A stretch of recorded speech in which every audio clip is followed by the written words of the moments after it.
Så er vi nået til Cleveland Browns, og det er Jonathan. Ja, Cleveland Browns, de er lidt for travlt med at juble, så de får slet ikke rigtig foretaget valget. De var jo glade for, at AJ Green han ikke tog nede sydpå i staten, men i stedet for komme lidt længere op nordpå. Så vi tager AJ Green for vores possession receiver i Cleveland. Vi fik ikke særlig mange touchdowns for vores wide receiver sidste år. Det kommer vi til at få nu med AJ Green.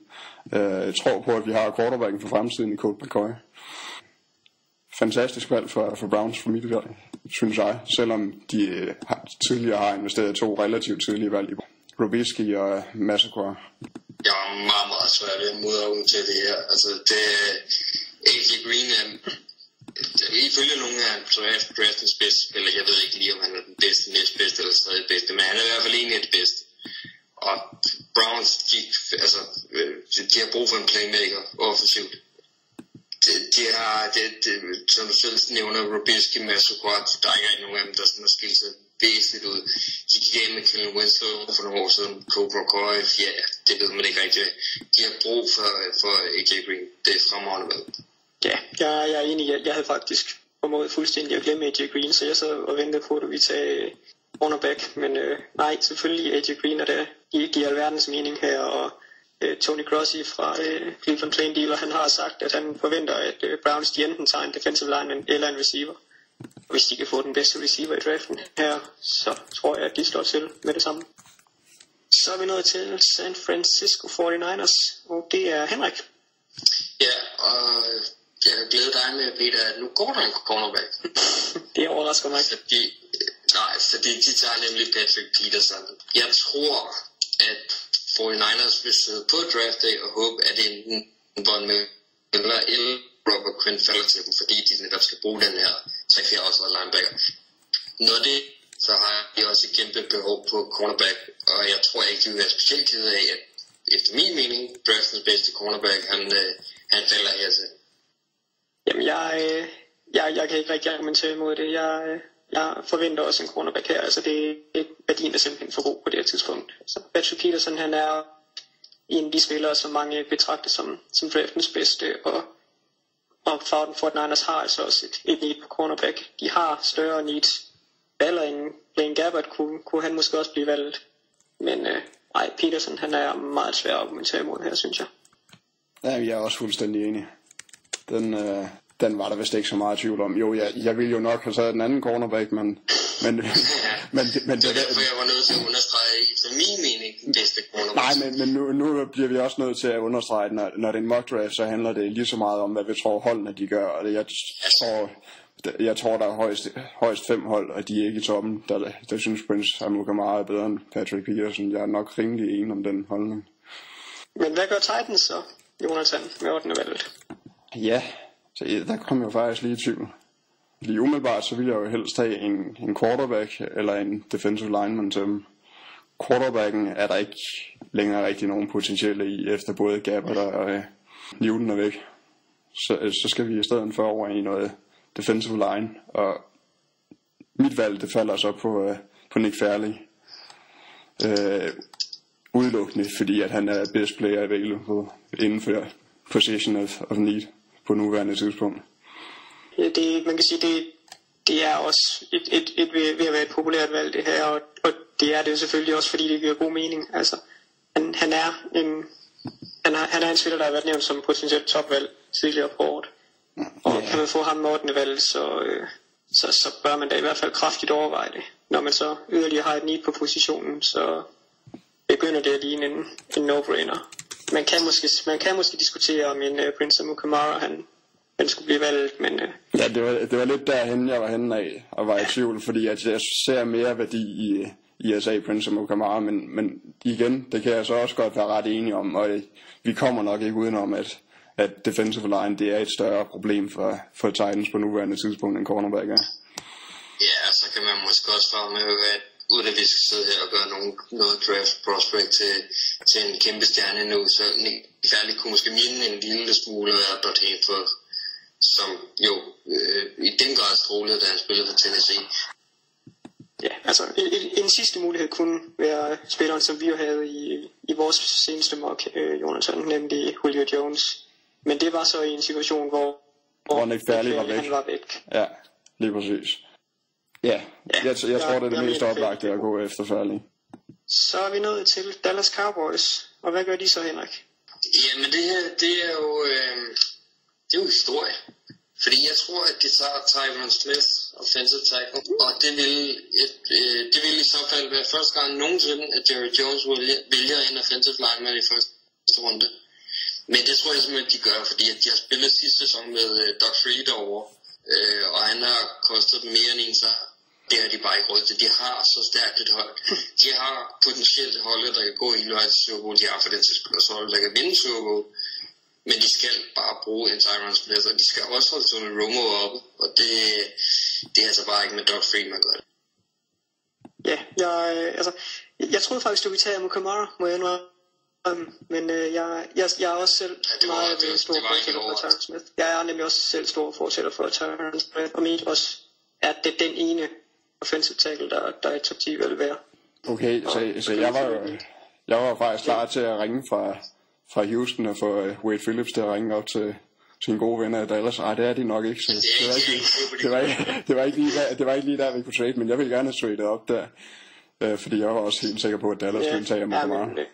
Valget ved Cowboys for tiden, det må man sige, når man kigger på diverse mock drafts. Altså det er Tyron Smith, og det er J.J. Watt, der dominerer dem. Og J.J. Watt er bestemt også en mulighed der. Men jeg kan godt lide valget af Tyron Smith, det må jeg indrømme. Jamen, jeg synes også, det giver ganske god mening. Både Mukamara og J.J. Watt var selvfølgelig stærkt den i overvejelserne. Og lige nøjagtigt med J.J. Watt, så hænger det også meget sammen med, at jeg synes han ser klart bedst ud som en 4-3 defensive end. Men hvis han skal spille 3-4 defensive end, er han lidt mere run-stopping opgave måske. Så synes jeg faktisk, at Dallas Cowboys passer helt perfekt til ham, fordi de spiller det her one gap, hvor at en 3-4 defensive end også får lov til at rushe quarterbacken en hel del. Og derfor synes jeg, at han passer bare rigtig, rigtig godt ind der. Jeg tror, det var Mike Mayock, der har omtalt J.J. Watt som den bedste fight-teknik, han nogensinde har set.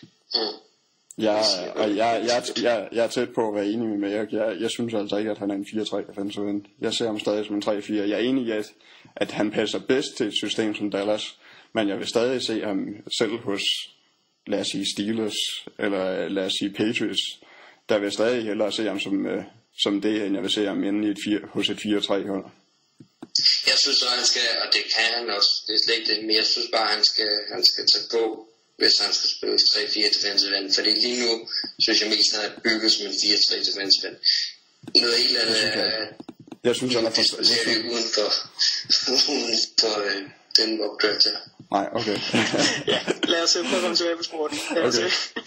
Lad os komme til Washington Redskins. Og det er mig, der skal vælge det, og jeg kommer lidt i tvivl nu her, fordi jeg sidder og kigger ind på en Simon Kamara, der begynder at have god værdi, rigtig god værdi, synes jeg. Men jeg må samtidig også konstatere, at jeg måske har nogle større needs på wide receiver og defensive end. Så hvad gør man der? Jeg tror måske nok, at jeg prøver at give en receiver til hvem end vi har under center næste år. Så det bliver Julio Jones. Altså det synes jeg er meget, meget svært at argumentere imod. De har selvfølgelig kæmpe meget brug for en quarterback. Men eftersom at både Newton og Gabbert er væk, så er det svært at se. Jeg kan ikke se en Jake Lock og Christian Ponder gå helt derop. Det tror jeg simpelthen ikke på. Julio Jones, efter min mening, er han klar fordi til top 10. Og så kan man også bare sige, at Dan Snyder, deres ejer, han elsker de der flashy spillere. Han vil have en spiller, der kan stå selv, tror jeg, og det kan en receiver jo gøre. Yes. Yep. Jeg er bare lige glad for, at jeg har fået prinsen. Vi har fået prinsen til Houston nu. Houston Texans, der kommer her med Eldevalg. Og høre Jonathan. Og det er, som I nok også skal høre, Jonathan der. Fantastisk draft. Den eneste grund til, at jeg ikke råber yes meget, meget højt, det er, at vi sidder klokken 10 minutter over 1, og jeg sidder i en lejlighed.